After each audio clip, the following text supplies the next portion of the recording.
Hi అండి, నమస్తే. Welcome to ideas ఖజానా. ఐడియా నెంబర్ 1, చిన్న బాటిల్ ఒకటి తీసుకోవాలి. ఇలాంటిదైనా పర్వాలేదు, లేదంటే గంధపు డబ్బాలు అలాంటివి ఉంటాయి కదండి, అవైనా తీసుకోవచ్చు అనమాట. తర్వాత మూతని తీసుకుని దానికి పైన వైపు గమ్ అప్లై చేసుకోవాలి. అలాగే రాళ్ళని తీసుకున్నానండి. దీనికి కలర్ వేసుకున్నా పర్వాలేదు, వేసుకోకపోయినా పర్వాలేదు. ఆల్రెడీ కొన్ని కలర్ వేసుకుని ఉంచుకున్నాను అనమాట. నార్మల్ బ్లాక్ రాళ్ళు ఉంటాయి కదండి, కాంక్రీట్ అంటారు కదా, దానికి ఈ మూతకి గమ్ అప్లై చేసుకుని ఈ రాళ్ళని స్టిక్ చేసుకుంటున్నాను. ఈ మూతకి ఎన్ని పడతాయో అన్నీ మనం స్టిక్ చేసుకుంటే సరిపోతుంది. ఇలా రెడీ చేసుకున్న తర్వాత చక్కగా ఈ బాటిల్లో ఏంటంటే మనకి మెయిన్ డోర్ లాక్ ఉంటుంది కదండి, దానికి ఆ కీని ఈ బాక్స్లో వేసుకుని మనం గుమ్మం దగ్గర ఏదో ఒక ప్లాంట్ అనేది పెంచుకుంటూ ఉంటాం కదండి. అలా పెంచుకున్న మొక్కలో చక్కగా ఒక సైడ్న కొద్దిగా మట్టిని తీసుకుని దాని లోపల దీన్ని పెట్టేసుకుని మనం పైనుంచి మట్టి వేసేసామంటే పైన కూడా రాళ్ళు అనేవి ఉన్నాయి కాబట్టి సీక్రెట్గా మన కీ అనేది ఎక్కడ పెట్టామో తెలియదు అనమాట.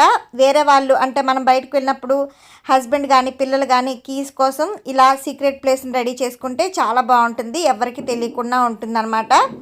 ఐడియా నెంబర్ 2, స్ట్రా ఒకటి తీసుకున్నానండి. దీంట్లోంచి చిన్న పీస్ కట్ చేసుకోవాలి. తర్వాత స్ట్రాని మధ్యలో కట్ చేసుకున్నట్లయితే ఓపెన్ అవుతుంది కదండి. అయితే ఛార్జింగ్ వైర్ ఏంటంటే మనకి చివరన కొద్దిగా పోతూ ఉంటాయి కదండి, అలా పోయినప్పుడు ఏంటంటే స్విచ్ ఆన్ చేసి మనం అలా వదిలేస్తే అది పిల్లలు పట్టుకున్నా మనం పట్టుకున్నా కొంచెం షాక్ కొడుతుంది అనమాట. అలా ప్రమాదం జరగకుండా చక్కగా ఈ స్ట్రాని దానికి పెట్టుకుని స్ట్రా కదలకుండా ఊడిపోకుండా ఉండడం కోసం గ్లూ గన్ పెట్టేసుకున్నామంటే ఇంకా ఫిక్స్ అయిపోతుంది అనమాట. ఛార్జింగ్ పెట్టుకున్నా మనకి వైర్ అనేది ఖరాబ్ కాకుండా ఉంటుంది, నీట్గా ఉంటుంది. ఐడియా నెంబర్ 3, బీట్రూట్ని శుభ్రంగా కడిగి పైన తొక్క తీసుకున్న తర్వాత ఇలా తురుము పెట్టుకోవాలన్నమాట. తర్వాత దీనిని ఒక గిన్నెలోకి ట్రాన్స్ఫర్ చేసుకుని దాని నిండా కొంచెం వాటర్ అనేది ఎక్కువ యాడ్ చేసుకుని మనకి బీట్రూట్లో ఉన్న సారం అంతా కూడా వచ్చే వరకు, అంటే ఇలా వైట్గా వచ్చేస్తుందండి బీట్రూట్ అంతా కూడా, కలర్ అంతా దిగిపోతుంది అనమాట. చక్కగా ఇలా బాయిల్ చేసుకుని దీనిని స్ట్రైనర్లో వేసుకుని వడబోసుకోవాలి. పైన ఉండే ఈ బీట్రూట్ని కూడా వేస్ట్ చేసుకోకుండా మనం చక్కగా తాలింపు వేసుకున్నామంటే రైస్లోకి తినచ్చు, టేస్టీగానే ఉంటుంది. మిగిలిన వాటర్ తోటి ఏంటంటే దీంట్లో కొద్దిగా షుగర్ని యాడ్ చేసుకొని బాయిల్ చేసుకోవాలి. అంటే మనకి కొద్దిగా అంటే గులాబ్ జామ్ పాకం కంటే కొంచెం తక్కువగా, కొంచెం జిగురుగా వచ్చే వరకు పాకం చేసుకున్న తర్వాత నిమ్మరసం పిండుకున్నట్లయితే క్రిస్టలైజ్డ్గా అవ్వకుండా మనకి ఎన్నాళ్ళైనా స్టోర్ ఉంటుంది.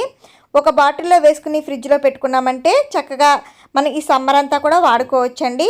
కొద్దిగా గ్లాసులో ఇది యాడ్ చేసుకుని అలాగే ఐస్ వాటర్ని, ఐస్ క్యూబ్స్ని, కొద్దిగా నిమ్మరసాన్ని, పుదీనా లీవ్స్ని వేసుకున్నామంటే చాలా రిఫ్రెషింగ్ అయినా మనకి ఈ సమ్మర్ డ్రింక్ అనేది రెడీ అయిపోతుందండి. అలాగే చాలా హెల్దీ కూడా.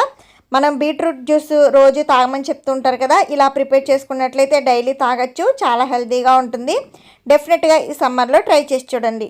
ఐడియా నెంబర్ 4, సమ్మర్లో ఎక్కువ ఐస్ క్రీమ్స్ తింటూ ఉంటాం కదండి. ఈ ఐస్ క్రీమ్స్ తిన్న తర్వాత ఈ కప్స్ని పడేయకుండా చక్కగా మనం చాలా మంచి రీయూజ్ ఐడియాని చేసుకోవచ్చు అనమాట. అయితే కప్లోంచి అడుగు భాగం ఉంది కదండి, దాన్ని రౌండ్గా మార్కింగ్ అనేది పెట్టుకున్న తర్వాత కట్ చేసుకుంటున్నాను. తర్వాత నీట్గా కత్తిరితో కూడా కట్ చేసుకున్నట్లయితే మనకి ఎక్స్ట్రాస్ ఏమీ లేకుండా నీట్గా ఉంటుందన్నమాట. లక్ష్మీదేవి రూబీ బ్యాంగిల్స్ని మీషోలో తీసుకున్నానండి, చాలా బాగున్నాయి అన్నమాట. కాస్ట్ కూడా చాలా తక్కువ. లింక్ కావాల్సిన వాళ్ళు కామెంట్ చేయండి. శారీస్ కానీ బ్లౌజెస్ కానీ వర్క్ చేసుకుని ఈ కుందన్స్ని తీసుకోవాలన్నమాట. ఏ కలర్ తీసుకున్నా పర్వాలేదండి. నిన్నలా గోల్డ్ కలర్ తీసుకున్నాను, కొంచెం పెద్ద సైజు కుందన్ అనమాట. మనం ముందుగా కట్ చేసుకున్న ఐస్ క్రీమ్ దానికి మధ్యలో పెట్టుకుని గమ్ము పెట్టుకుని స్టిక్ చేసుకోవాలి. తర్వాత నార్మల్గా గోల్డ్వి కవరింగ్ వచ్చి చుట్టూరు కూడా ఫ్రేమ్లో వచ్చి కుందన్స్ వస్తున్నాయి కదండి, అవి తీసుకున్నాను. అవైతే లుక్ బాగుంటుంది.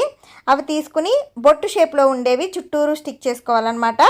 తర్వాత మరొకటి షేప్ ఉన్నది తీసుకుని ఇలా మొత్తం కూడా మనం తీసుకున్న ఐస్ క్రీమ్ కప్ షీట్కి కవర్ అయిపోయేటట్లుగా చూసుకుని ఫిల్ చేసేసుకోవడమే. రౌండ్ కానీ ఇలా బొట్టు షేప్లో కానీ ఏదైనా సరే, ఇంట్లో ఏ మోడల్ కుందన్ ఉంటే ఆ మోడల్ కుందన్ తోటి రెడీ చేసుకోవచ్చండి. ఒకవేళ లేకపోయినా కూడా ఇవి షాప్లో 10 రూపీస్ పెడితే మనకి ఇస్తున్నారు, దాంతో చేసుకోవచ్చు అనమాట. అలాగే పాతవి రింగ్స్ ఉంటే అవి తీసుకోవచ్చండి, లేదంటే నార్మల్ బైండింగ్ వైర్ అయినా కూడా చుట్టుకున్నట్లయితే సరిపోతుంది. దీనికి గమ్ అప్లై చేసుకుని మనం రెడీ చేసుకున్న ఈ కుందన్ని పెట్టేసుకున్నామంటే చాలా అందమైన ఫ్యాషనబుల్ రింగ్ అనేది రెడీ అయిపోతుందండి. ఇలాంటి రింగ్స్ మనం బయట కొనాలంటే చాలా కాస్ట్ పెట్టుకోవాలి కదండి. చాలా సింపుల్గా రెడీ చేసుకోవచ్చు అనమాట. ఇది తడిచినా కూడా పాడయ్యే ఛాన్స్ లేదు, ఎందుకంటే మనం స్టిక్ చేసుకున్నది ప్లాస్టిక్ షీట్ కాబట్టి పాడైపోకుండా ఉంటుంది. మనం ఏ ఫింగర్ కావాలంటే ఆ ఫింగర్కి పెట్టుకోవచ్చండి. చాలా చాలా అందంగా ఉంటుంది. ఐడియా నెంబర్ 5, సమ్మర్లో ఏసీ ఉన్న రూమ్ మాత్రమే కాకుండా ఏసీ లేకపోయినా కూడా ఇల్లంతా కూడా చల్లబరుచుకునే ఒక బెస్ట్ ఐడియా అండి. కాటన్ బెడ్షీట్ తీసుకుని దీన్ని వాటర్లో తడిపి కొద్దిగా వాటర్ లేకుండా పిండుకోవాలన్నమాట. తర్వాత దీనిని బయట కిటికీలకి, అలాగే డోర్స్కి, వెనక వైపు బాల్కనీ వైపు ఇలా మొత్తం అంతా కూడా మనం చక్కగా వేసేసుకున్నామంటే బయట నుంచి వేడిగాలు వచ్చినా కూడా అది లోపలికి రాకుండా చేస్తుందండి. ఇల్లంతా కూడా మనం చల్లబరుచుకోవచ్చు, అంత బాగా పనిచేస్తుంది. గాల్పుల వల్ల పిల్లలకైనా మనకైనా చాలా తేడా చేస్తుందండి. అలాంటి ప్రాబ్లమ్స్ మనం ఫేస్ చేయాల్సిన అవసరం లేకుండా ఈ ప్రికాషన్స్ అనేవి తీసుకోవడం చాలా హెల్ప్ఫుల్గా ఉంటుందన్నమాట. బెడ్షీట్స్ డ్రై అయిపోతున్నప్పుడు మధ్య మధ్యలో వాటర్ తోటి స్ప్రింకిల్ చేసుకున్నట్లయితే చక్కగా ఈవినింగ్ వరకు మనం ఇదే విధంగా ఫాలో అవ్వచ్చండి. ఐడియాస్ అన్నీ కూడా మీ అందరికీ నచ్చినట్లయితే ప్లీజ్ తప్పకుండా లైక్ చేయడం మాత్రం మర్చిపోదు. అలాగే సబ్స్క్రైబ్ చేసుకుని సపోర్ట్ చేయండి. Thank you for watching.